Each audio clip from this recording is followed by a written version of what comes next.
I've always been fascinated, even from a really young age, about what it looks like to live like this gospel poverty, this evangelical poverty. And so I think that was developed, first of all, like from my parents, who, when they gave us an allowance once a week, so they'd summon all of us, brothers and sisters, and give us each an allowance based on our age. And then we'd have to come back right up after everybody had gotten their allowance. We'd have to come right back up and put 10% of our allowance back into a jar that they call the poor kids jar. And then every couple of months, my parents would pull out all the different envelopes that they'd gotten from all these different charities all over the country and all over the world. And then we would get to decide where we would like to send the money that was in the poor kids jar.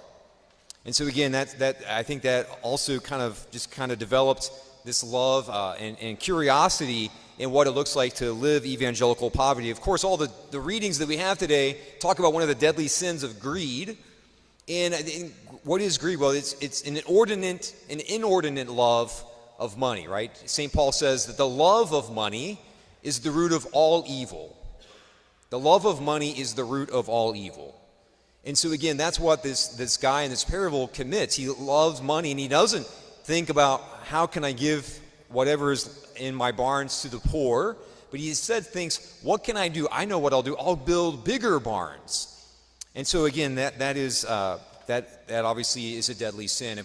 If he or any of us are thinking about not so much how we can help the poor, but how much we should be building bigger barns. And so again, I think a lot of us, I was reading, there was a saint who, in reflecting on the story of Zacchaeus, who was a tax collector, and he was really short, so he climbs this tree, and he sees Jesus, and then Jesus invites himself over to Zacchaeus' house for dinner. And at dinner, Zacchaeus says, Lord, not only will I pay back what I have owed, I will pay back 4 times that. And so again, there were saints that have interpreted that to say, if we have the basic necessities of our lives met, then we should be giving half of our income, so 50% of our income, back out to the poor. So that's what I do that now. I give over 50% back to the poor and to our parishes. So I give some percentage of that back to our parishes and our dioceses. But then there's 2 specific organizations that I work with and give a lot of money to as well. And those are Cross Catholic International and also Food for the Poor. Both of those organizations, not only do they give food to the poor, but they also teach other people how to grow food and how to sustain themselves. And so I got to visit a mission in Haiti, maybe 13 years ago, really early on in my priesthood, and they were being supported by Cross Catholic International, and this priest down there, Father Glenn Moe, had built this mission. And not only did this mission now, he started a school there, so this school now has over 900 students in it. They give the students a meal every day, which for some of those students is the only meal that they have that day. And the school teaches the students how to grow their own crops, how to raise their food in the soil of Haiti. And so it's just really beautiful to see that for up close and in person for a week. And so again, 25,000 people starve to death every day in our world.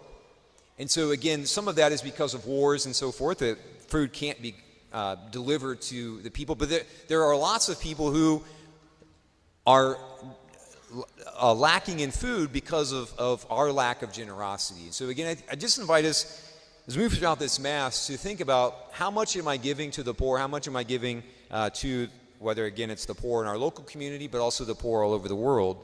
How much am I giving to them, and can I give more?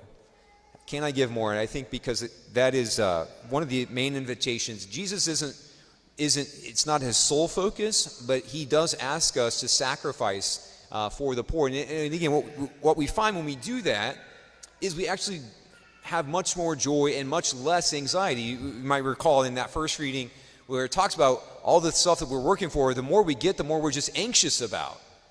And I think we experience that here in the United States in a special way. The more gifts, the more possessions that we have, the more stuff we have to just be worried about. If we have cars and multiple homes or whatever that might be, it's a great temptation to just be worried about them more and more. And so again, I just invite us as we move through this Mass to think about, Lord, how much am I giving and how much are you calling me to give to the poor and to the poor all over the world? So again, that would be my recommendation as a prayer as we move throughout the rest of this Mass.